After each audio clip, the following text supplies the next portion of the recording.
한민복 시인의 사과를 먹으며라고 하는 작품입니다. 자, 진짜 작가 한민복이라고 하는 분이 있는데요. 자, 한민복 시인의 시세계는요, 일단 기본적으로 일상적 체험이 자주 나옵니다. 일상적 체험, 또는 일상, 뭐 이렇게 우리가 얘기할 수 있는데, 그리고 한민복은 일단은 물질적 세계라고 하죠. 자본주의의 물질적 삶, 그러니까 물질적 삶에 대한 비판의식이 강하게 드러나고 있어요. 부정의식이 드러나고 있고요. 그래서 이 물질적 삶을 제거하고 여기서부터 결국 뭐냐면 자연에 순응하는 삶과 그 다음에 자연에 순응하는 삶이 곧 뭐냐면 인간성을 회복하는 삶이라고 판단하고 있는 거예요. 이게 바로 이제 한민복 시인의 시색이고요. 아니나 다를까 여기 나오는 사과를 먹으며라고 하는 이 제목도 결국은 뭐가 돼요? 사과를 먹는 거 우리가 일상에서 흔히 할 수 있는 행동이죠. 그래서 일상 체험으로 보고요. 일상 체험에서부터 이제 뭐냐면 어떤 의미를 끄집어내느냐 이게 이제 궁금한 거겠죠.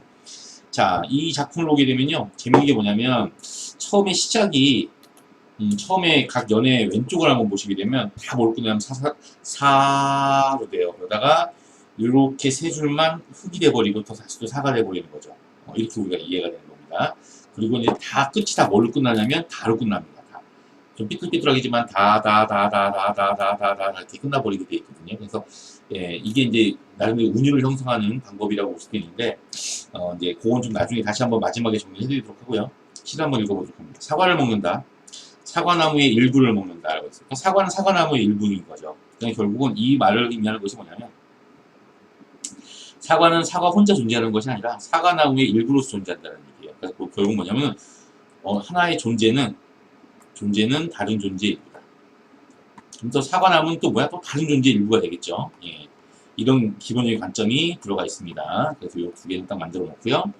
자, 사과꽃에 눈부시던 햇살을 먹는다. 이때 햇살은 봄을 의미하고요. 사과를 덮르게 하던 장맛비를 먹는다. 그럼 장맛비는 당연히 뭐예요? 여름이 되겠죠. 그리고 사과를 흔들던 소술바람을 먹는다. 소술바람은 가을바람을 얘기합니다. 가을이 되고 사과나무를 감싸던 눈송이를 먹는다. 겨울이 되겠죠. 그러면은 일단은 여기서 이렇게 네 개는 결국 뭐냐면 사과나무와 뭐 사이의 관계를 얘기하는 거냐면 계절이죠. 계절의 흐름입니다. 그러니까 사과나무는 계절의 흐름이라는 의미를 지니고 있어요. 그러니까 사과를 먹으면서 작가는 사과만 먹는 게 아니라 이 사과가 자라기까지의 계절의 흐름을 인식하고 있는 거죠. 이렇게 놓고 본다면 먹는다라는 것은 단순히 그냥 입안에 집어넣다라는 의미를 지니는 것이 아니라 결국 뭐가 되는 거예요? 계절의 그 어떤 의미를 음미한다라는 의미로 해석하는 게 낫겠죠. 뜻을 음미한다 이렇게 해석하는 게 나아요. 그죠? 좀 더 읽어볼까요? 사과나무 위를 지나던 벌레의 기억을 먹는다. 그리고 사과나무에서 울던 새소리를 먹는다. 그렇게 돼 있죠. 그럼 여기서 보시게 되면 재밌는 게 뭐냐면 이렇게 두 개는 결국 뭐냐면은 사과나무가 자라기 위해서는 또 함께 이루어진 자연현상인데 그게 벌레하고 새소리가 있다는 얘기예요. 결국 사과나무를 보면서 사과나무 주변에 또는 사과나무 붙어있는 자연현상을 음미하고 있다는 얘기가 되는 거죠. 그리고 이제 사과나무 잎새를 먹는다라고 되는데 요거는 뭐랑 관계가 되냐면 사과는 사과나무의 잎새가 나오잖아요. 그러니까 똑같은 게 잎새 입장에서 뭐냐면 사과나무를 했을 때 사과와 형제가 되는 거지. 그쵸? 예, 이렇게 우리가 판단하시면 되고요. 그 다음에 사과를 갖고 온 사람의 자, 땀방울을 먹는다. 사과를 연구한 식물학자의 지식을 먹는다 하고 나오죠. 요거 같은 경우에는 결국 뭐냐면 이 사과가 자랄 때까지 뭐냐면 어떤 인간의 노력, 그렇죠? 인간의 노력을 또 음미하고 있습니다. 이렇게 우리가 판단하시면 되겠죠. 자, 그 다음에 사과나무 집 딸이 바라보던 자 하늘을 먹는다라고 되어 있으면 요거는 이제 뭐냐면은 그 사과나무와 연관된 어떤 뭐예요? 화자의 개인 추억, 개인의 추억을 또 음미하고 있다. 이렇게 판단하시면 되겠죠. 사과에 수액 공급하던 사과나무의 가지를 먹는다. 그러면 뭐예요? 잎새와 함께 또 뭐예요? 가지가 있죠? 나이테가 있죠? 뿌리가 있습니다. 다 뭐예요? 그럼 결국은 잎새, 가지, 나이테, 뿌리가 다 뭐예요? 사과를 익게 만들었고요. 성숙하게 만들었고 그것을 내가 먹고 있다라고 되어 있으니까 결국 내가 사과를 먹으면서는 결국 사과의 의미뿐만 아니라 그 사과의 의미를 형성하는 그 구성 요소가 되는 거죠. 사과가 사과나무의 한 일부가 되고요.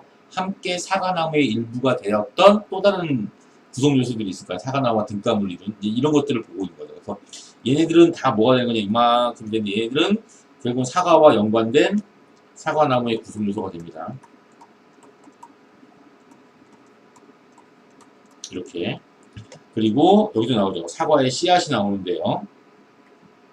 사과의 씨앗을 먹는다. 그쵸? 예, 요것도 일단은 결국 뭐가 되면 이렇게 사과의 일부분이 되는 거죠. 사과나무의 자양분, 흙을 먹는다. 사과나무의 흙을 붙잡고 있는 지구의 중력을 먹는다고 되어 있는데요. 이 부분이 좀 중요합니다. 이 부분이 이제 어차피 선생님이 마인드맵을 하나 그려줄 텐데 마인드맵을 보게 되면 어차피 이 글의 가장 핵심적인 내용이 뭐냐 확장적 사고거든요. 그 확장적 사고와 관련된 그러니까 사고의 범위를 이렇게 점점점 넓혀 나가는 거지 다른 범위로 사고의 범위가 계속 이동해 나가는 거야. 근데 이동해 나가는데 그것을 가장 전형적으로 보여주는 게 바로 이 부분이야. 그래서 확장적 사고의 가장 대표적인 전형이다 이렇게 얘기를 하면 됩니다.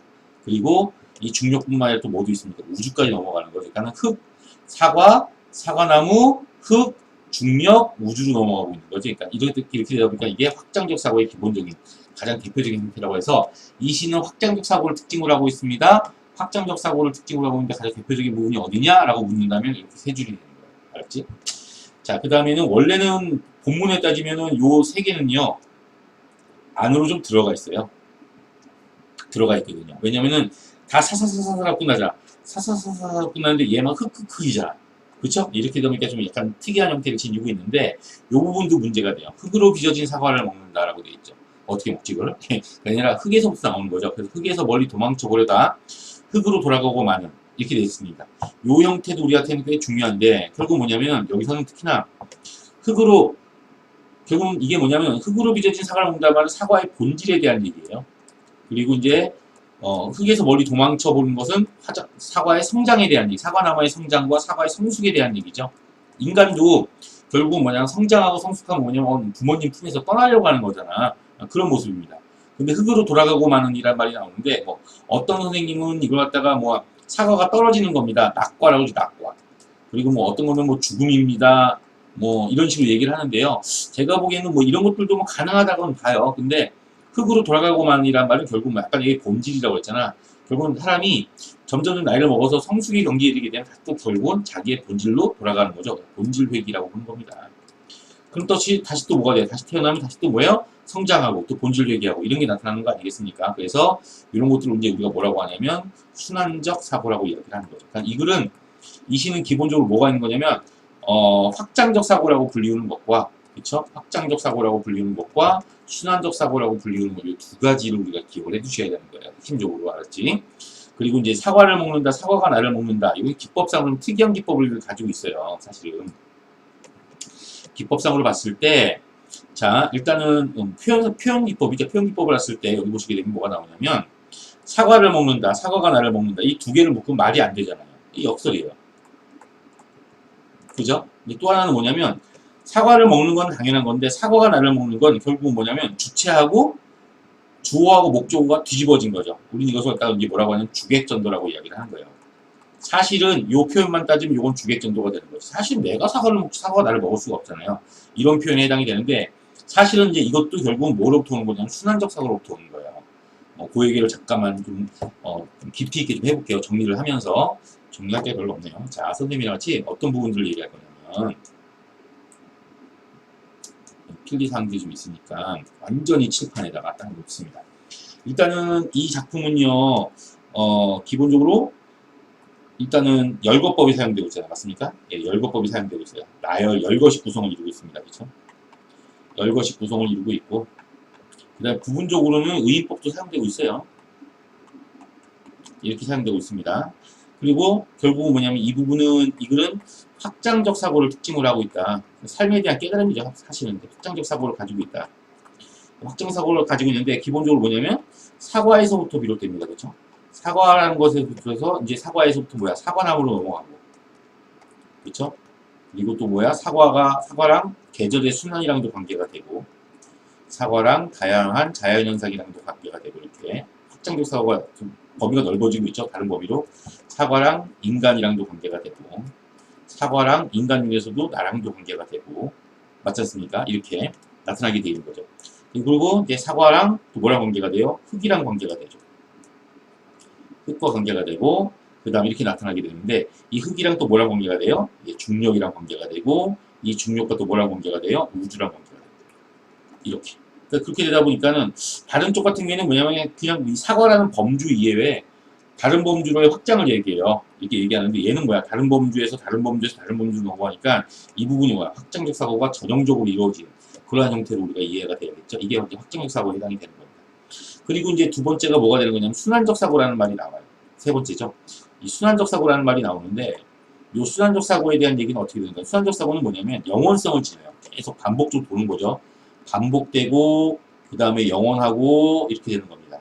그러니까 이런 순환적 사고를 보여주고 있는 게 이제 흙과 관련된 내용들이죠. 결국 뭐냐면 사과나무가 이렇게 있잖아요. 사과나무가 이렇게 있어요. 사과나무인데 여기에 사과가 이렇게 있죠. 자, 우리가 사과나무가 점점점 성장하고 있어요. 성장하는 게 결국 뭐냐면 이 사과로 하여금 뭐냐면 흙으로부터 멀리, 그쵸? 흙에서 멀리 떨어지게 만드는 그런 기능을 수행을 하고 있습니다. 그쵸? 예. 근데 관련해서 사과가 떨어지는 낙과의 행동이라든가 또는 뭐냐면 이 사과를 어떤 사람이 섭취를 한 다음에 끝말을 해. 맞습니까? 그쵸? 예, 끝말을 해. 하든가 아니면 먹고 나서 버려. 뭐 이런 것들이 나타나게 되거든요. 이런 게 나타나게 되면 결국 뭐냐면 이 사과가 소멸되는 행동이라든가 낙과나 소멸이나 이런 행동들이 나오는 거죠. 이게 이제 순환적 사고인데 문제는 자 봐봐. 재밌는 게 뭐냐면 이게 이렇게 되면 다시 또 뭐가 되는 거야? 이 소멸이나 낙과는 결국 뭐냐 다시 흙으로 향하는 행동에 해당이 돼요. 이게 재밌는 게 뭐냐면 이렇게 흙으로 나가는 행동이 또 다시 뭐가 되는 거냐면요. 잘 봐봐. 낙과가 이루어지잖아. 낙과가 이루어지면 이게 썩어요. 그쵸? 예, 썩습니다. rotten, 썩습니다. 썩음. 그쵸? 그럼 이게 뭐가 돼요? 거름이 되죠. 그래서 이 나무를 성장하게 만들어줍니다. 결국 뭐냐면 나무가 성장하게 되는 것은 다시 뭐야? 흙으로부터 멀리 떨어진 상승이 되는 거고요. 이 썩는 건 결국 뭐가 되냐면 소멸 이미지가 되는 거예요. 그쵸? 근데 또 마찬가지로 뭐가 되는 거냐면 소멸을 통해서 사과나무의 상승을 이루고 있는 겁니다. 낙과가 돼버리면. 그쵸? 근데 두 번째는 뭐냐면 이걸 누가 섭취를 해요. 맞습니까? 인간이 섭취를 해요. 섭취를 하면 사과 입장에서 뭐야? 싹싹 없어지고 이제 뭐예요? 알맹이만 남는 거지. 소멸되어 버리는 겁니다. 그쵸? 예. 그리고 또 뭐야? 마찬가지로 그 알맹이만 못 먹는 부분은 뭐야? 또 버리게 되면 또 뭐야? 썩기도 합니다. 그쵸? 이렇게 되는 겁니다. 예. 근데 이게 섭취하면서 소멸해버리면서 결국 뭐예요? 인간의 삶을 유지하게 만들어줍니다. 그리고 또 썩으면서 또 뭐예요? 또 거름으로 작용하니까 결국 뭐야? 나무가 성장하게 해줍니다. 이런 식으로. 결국은 여기서 이 순환적 사고는 다시 그래서 이제 두 가지 의미를 지니게 되는데 다른 것을 써야겠다. 첫 번째 의미는 뭐가 되는 거냐면 결국 뭐야? 사과의 소멸이 이거죠. 사과의 소멸이 사과나무를 비롯한 다른 생명체의 생명의 지속이나 성장을 유발합니다. 오케이? 이게 첫 번째가 되는 것이고요. 자, 두 번째의 이 순환적 사고는 결국 뭐냐면 결국은 똑같아요. 이 사과의 소멸이 나오죠. 결국은 사과의 낙과가 됐든 뭐가 됐든 소멸이 돼요. 소멸이 결국 뭐야? 다른 생명을 일단은 뭐냐면 이루어지게 만드는 거죠. 형성해주고 이 다른 생명의 형성이 다시 또 뭐예요? 사과의 생명을 만들어줍니다. 그러면 또 뭐야? 이 사과가 생명하다 또 뭐야? 소멸해지죠. 그럼 또 다른 생명을 형성해주고 이걸 갖다 이제 순환적 사고라고 이야기를 하는 거죠. 이것이 이제 기본적으로 뭐냐면 생성과 세 번째로 여기다 쓸게요. 생성과 소멸의 순환 과정이다. 그렇죠? 생성이 소멸되고 소멸이 생성에 영향을 미치는 이런 과정인데 해당이 될 수도 있겠고 상승과 하강의 반복 과정이다. 상승하는 것은 떨어질 수밖에 없다라고 보는 거죠. 이런 것을 우리가 새롭게 이해할 수 있는 겁니다. 이게 확정적 사고와 그 다음에 뭐예요? 순환적 사고라고 판단하는 거죠. 이게 이제 이런 순환적 사고가 결정적으로 나타나게 되는 게 이제 역설적 발상인데 결론은 뭐가 되냐면 내가 사과를 먹는 것뿐만 아니라 사과가 나를 먹는다는 게 이제 의미가 이해가 되는 거죠. 여기서 보게 되면 내가 사과를 먹는다는 말은 사과 입장에서는 뭐가 돼요? 소멸이 되는 거고요. 그렇죠? 그럼 결국 뭐야? 나가 생명이 되는 거야.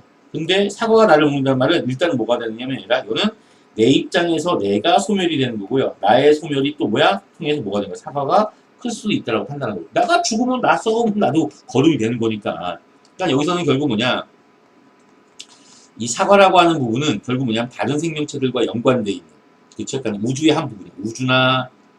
우주, 자연, 생명, 그러니까 생명은 좀 나중에 써야 되니까 우주, 자연의 한 부분입니다. 그렇죠? 한 일부, 한 부분으로서 생명을 갖다가 우리가 사과라고 이야기를 하고요. 여기서 사과를 먹는다 할 때 먹는다는 다시 한번 얘기하지만 음미한다요. 어떤 생물학적인 개체를 먹는 게 아니라 의미론적인 대상을 먹는 겁니다. 그래서 이거는 음미한다라고 부르는 거죠. 음미한다, 또는 뜻을 되새긴다, 맞잖아요. 그쵸? 또는 뭐가 된 거예요? 깨닫는다. 오케이? 예. 또는 그냥 단순하게 뭐야? 귀찮으면 우리가 뭐라고 해요? 생각한다. 뭐 이런 식으로 만들어도 될 것 같습니다. 그렇죠? 예. 그래서 이게 장난처럼 쓴 시 같은데 시가 좀 더 질서 정연해 쓴 거예요. 질서 정연하면 또 이게 자유현상이 아니잖아. 그죠? 예. 그래서 이런 부분도 나타나고 이게 이제 연상의 방법이다. 유사한 표현과 그 다음에 뭐냐면은 어떤 그 사과라는 대상을 통해서 자연스럽게 떠오르는 생각들을 쭉 나열하고 있기 때문에 연상의 방법을 사용하고 있습니다. 이렇게. 자, 여기까지 했습니다. 여러분 수고 많으셨습니다.